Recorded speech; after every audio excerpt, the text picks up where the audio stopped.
Iron Dome gagal lindungi Israel, rudal Iran tembus pemukiman Yahudi.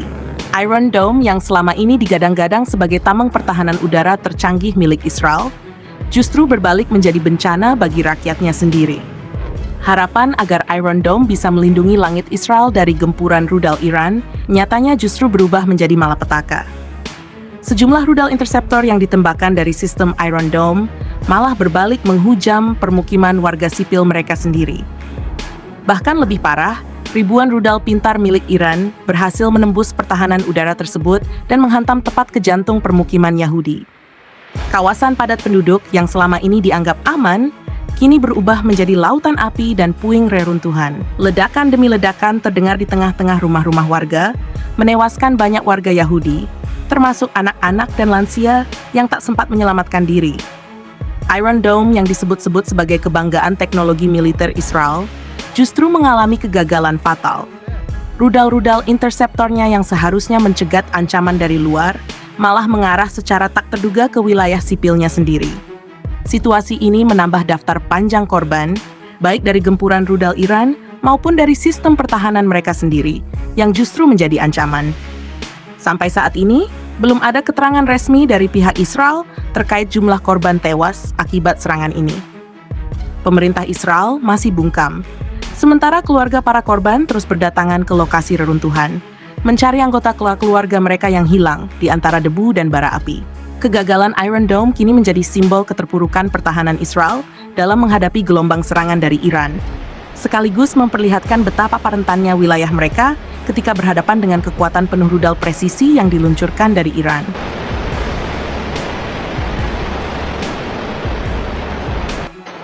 Iran mengguncang tanah Israel saat rudal jadi jawaban dan dunia menahan napas. Perang tak lagi sekadar wacana. Kini, dentuman rudal dan ledakan dahsyat telah menjadi kenyataan yang menghantui siang dan malam warga Israel. Iran, negara yang selama ini dikenal penuh strategi dan ketenangan, kini benar-benar meledak dalam amarahnya. Satu hal yang harus diakui dunia, kekuatan militer Israel sejatinya tidak sebanding dengan Iran. Bahkan setelah menerima pasokan senjata mutakhir dari para sekutunya, Israel tetap tak mampu menandingi kekuatan militer Iran yang berdiri sendiri, dengan kehormatan dan kekuatan internal yang solid. Iran bukan Palestina. Jika selama ini Israel merasa mudah menggempur wilayah Gaza yang hanya dibela oleh pejuang-pejuang Hamas dengan persenjataan sederhana, kini Israel berhadapan dengan kekuatan negara penuh, dengan teknologi militer yang melampaui ekspektasi siapapun. Iran bukan kelompok gerilya. Iran adalah negara dengan sistem pertahanan lengkap, rudal pintar hipersonik, dan kemampuan serangan balasan yang tak bisa diprediksi. Ribuan rudal pintar buatan Iran telah diluncurkan dan sebagian besar sukses menghantam wilayah strategis di jantung Israel. Iron Dome, sistem pertahanan kebanggaan Israel, justru memperlihatkan banyak kelemahan. Rudal-rudal hipersonik Iran tak bisa seluruhnya dicegat. Bahkan rudal-rudal ini masih tergolong kategori paling rendah dari arsenal Iran. Artinya, Iran belum sepenuhnya menunjukkan kekuatan mereka yang sesungguhnya. Setiap hari, pagi, siang, hingga malam, rakyat Israel berhamburan mencari tempat yang aman. Tapi kenyataannya, tidak ada satupun titik yang benar-benar aman di wilayah Israel. Ketika mereka berpindah tempat dan merasa sudah berada di lokasi yang aman, rudal pintar Iran kembali menghantam dan memaksa mereka berpindah lagi. Siklus ini terus terjadi. Israel kini hidup dalam kondisi ketakutan yang luar biasa. Ekonomi lumpuh, fasilitas umum tak berfungsi, rumah-rumah hancur. Kehidupan normal telah berubah menjadi pelarian tanpa henti. Rakyat Israel tidak bisa tidur, tidak bisa bekerja, dan bahkan tidak bisa menjamin keselamatan nyawa mereka sendiri. Setiap jam adalah pertaruhan antara hidup dan mati. Namun yang mengejutkan, di tengah semua kekacauan ini, Perdana Menteri Israel, Benjamin Netanyahu, masih berdiri di atas podium, memberikan pernyataan seolah semuanya terkendali. Padahal ribuan video yang beredar menunjukkan kenyataan sebaliknya. Rakyat Israel hidup dalam penderitaan, tak tahu kapan dan di mana rudal berikutnya akan menghantam. Bahkan pemerintah Israel melarang keras penyebaran video-video ini, karena mereka tidak ingin dunia melihat bahwa Israel kini benar-benar berada dalam kekacauan. Banyak warga Israel yang mulai menyalahkan Netanyahu. Bagi mereka, Netanyahu telah menyeret seluruh rakyatnya ke dalam neraka.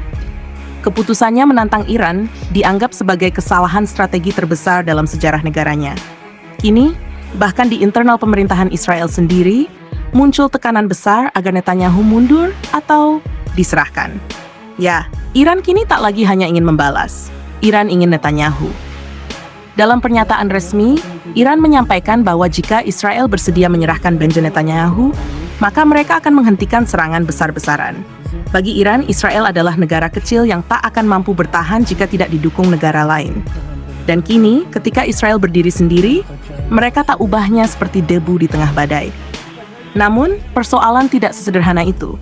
Amerika Serikat, Inggris, dan Prancis, sebagai negara-negara sekutu utama Israel, tampaknya ragu untuk turun langsung ke medan perang.